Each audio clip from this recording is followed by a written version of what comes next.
यार बकरा ईद का तो मालूम है कि 10 ज़ुल्हज शरीफ को शुरू होती है और 12 ज़ुल्हज शरीफ को ख़त्म हो जाती है। हाँ भाई, ऐसे ही होती है बकरा ईद तो। हाँ ऐसे ही होती है, लेकिन हमें मालूम तो है ना कि क्या तरीका होता है बकरा ईद का। भाई हाँ मालूम है, पर आपके ज़हन में चल क्या रहा है, कहना क्या चाहते हैं? अरे भाई मेरा मतलब है कि आपको हज का तरीका मालूम है। नहीं भाई, हज का तरीका तो हमें नहीं मालूम। मुझे भी नहीं मालूम, बस जहन में ख्याल आया कि हमें हज का तरीका भी मालूम होना चाहिए। बात तो सही है, पर मालूम किससे करें? अरे वो अबू बकर भाई है ना, वो तो हज कर चुके हैं, उन्हीं से मालूम करते हैं। चलें? चलते हैं।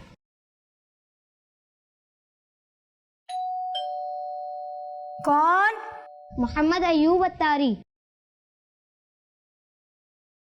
अस्सलामु अलैकुम वरहमतुल्लाहि वबरकातुहू। वालेकुम अस्सलाम वरहमतुल्लाहि वबरकातुहू।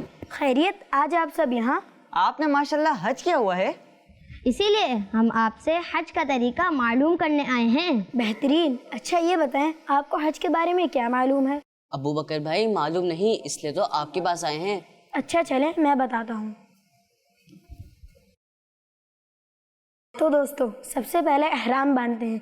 या 8 ज़िलहज शरीफ को भी बांध सकते हैं, लेकिन आसानी के लिए 7 ज़िलहज शरीफ को बांध लेना बेहतर होता है। एहराम की चादर पहनने के बाद 2 रकात नफिल पढ़ते हैं और फिर उसके बाद हज की नियत करते हैं। अच्छा अबू बकर भाई, और नियत के बाद?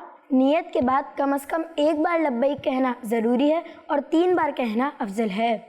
लब्बैक ये क्या है? लब्बैक का मतलब ये कहना, लब्बैक अल्लाहुम्मा लब्बैक, लब्बैक ला शरीक लक लब्बैक, इन्नल हम्दा वन निअमता लक वल मुल्क ला शरीक लक। लब्बैक अल्लाहुम्मा लब्बैक, लब्बैक ला शरीक लक लब्बैक, इन्नल हम्दा वन निअमता।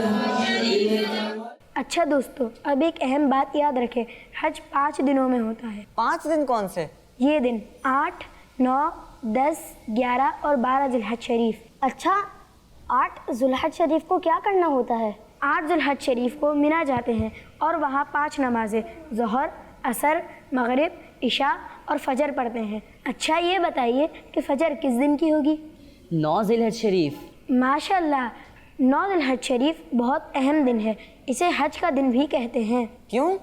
इस दिन क्या खास होता है? इस दिन वकूफ़ अरफा होता है, जो हज का सबसे अहम रुकन है। ये दिन मैदान अरफात में गुजारना होता है, यानी मगरिब तक? जी बिल्कुल। फिर मगरिब का वक्त शुरू होने के बाद मुज़दलिफ़ा जाते हैं।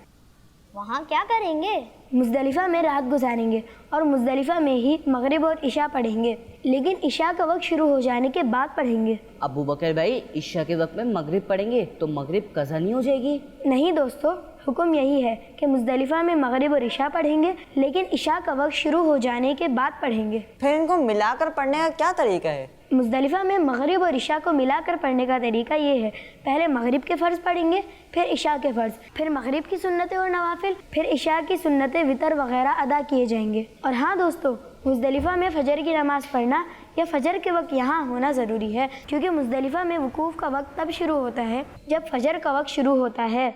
अब सुबह हो गई और ये दिन है 10 ज़िलहज शरीफ का। इस दिन क्या करना होता है? उस दिन 3 काम तरतीब से करने होते हैं। पहला रमी यानी शैतान को कंकरियाँ मारना, दूसरा कुर्बानी और तीसरा हल्क या तक़सीर यानी बाल कटवाना। रमी ये क्या होती है? रमी यानी शैतान को कंकरियाँ मारना और 10 ज़ुल्हज शरीफ को सिर्फ बड़े शैतान को 7 कंकरियाँ मारनी है।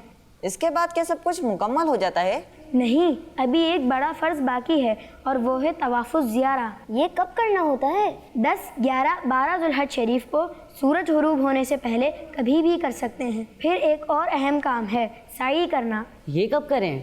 तवाफ़ुज़ ज़ियारा के बाद कभी भी कर सकते हैं, मगर बेहतर है कि तवाफ़ुज़ ज़ियारा के साथ कर ली जाए। लब्बैक अल्लाहुम्मा लब्बैक, लब्बैक ला शरीक लक लब्बैक। अब दोस्तों 2 दिन 11 और 12 ज़ुल्हज शरीफ बाकी हैं।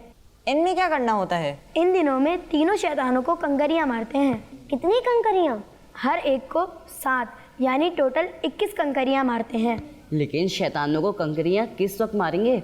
جیسے ہی ظہر کا وقت شروع ہوتا ہے رمی یعنی شیطان کو کنکریاں مارنے کا وقت بھی شروع ہو جاتا ہے، تو ظہر کے بعد سے لے کر اگلے دن صبح صادق یعنی فجر کا وقت شروع ہونے تک کبھی بھی رمی کر سکتے ہیں۔ تو دوستو یہ تھا حج کا مختصر طریقہ، اب آپ خود بھی یاد کر لیں اور دوسروں کو بھی بتائیں۔